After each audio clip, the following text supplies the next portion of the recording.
নমস্কার, কেমন আছেন সবাই? আশা করছি আপনারা সকলেই খুব ভালো আছেন। আজকে আমরা একটু আমাদের এই বাড়ির পিছন দিকে মানে বাধা যাকে বলে সেদিকটায় এসেছি। এদিকটায় যে প্রচুর খসলা হয়েছে, এগুলো আপনারা সবাই কী নামে চেনেন আমি জানি না। তো এটা অ্যাকচুয়ালি আমার মনে হয় যে তিল যেটা হয় সেটারই, কিন্তু এটার কালারটা হয় হালকা ব্রাউন টাইপের আর কি।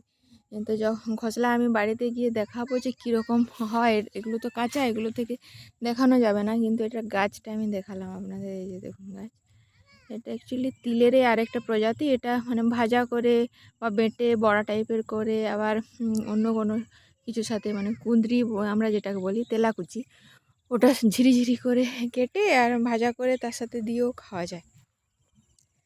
তো এগুলো সবাই এরকমভাবে খায় না। তিলটা যেরকম বেটে খায় বা নাড়ু বানিয়ে খায়, এটা ওইরকমভাবে খায় না। এটা এরকম ভাজা করে রান্না করে ভাতের সাথে খায়। আবার অনেক সময় সে পিঠে বানানোর সময় গুড় দিয়ে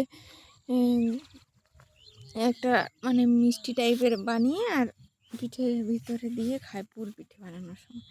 আবার এখানে দেখছি অনেক ঘিমা শাকও হয়ে আছে। যে ঘিমা শাক, এগুলো হচ্ছে ঘিমা শাক বলে আমাদের ভাষায়। দেখতে পাচ্ছেন?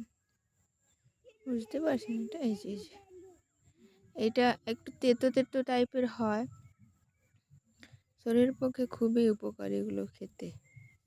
এগুলো নিয়ে গিয়ে ভালোভাবে বেছে ধুয়ে পরিষ্কার করে আর রান্না করে খেতে হয়। এগুলো আলাদা করে চাষ করতে হয় না। ওই মানে অন্য কোনো সবজি যেখানে হয় সেই সব ক্ষেতে জমিতে এগুলো অটোমেটিক্যালি হয়ে যায়। এবছর খসলার ফলন ভালোই হয়েছে। এই ক্ষেত্রে তো ভালো হয়েছে যে আশেপাশের জমিগুলো একটু দেখে নিন। একটু ওইখানে দাঁড়িয়ে আছে, আর ওইখানে একটা তাল গাছ আছে। তালের ডাব যখন খাওয়া হবে তখন একদিন দেখাবো। আর ওই যে একটা মূল গাছ, মূল একদিন কুড়োতে আসবো, তো সে ভিডিওটা আপনাদেরকে শেয়ার করে দেবো পরে। ওই দূরে আরেকটা মূল গাছ আছে। এদিকটা আসলে চাষের জমি, আর ওই জন্য ফাঁকা ফাঁকা এখন।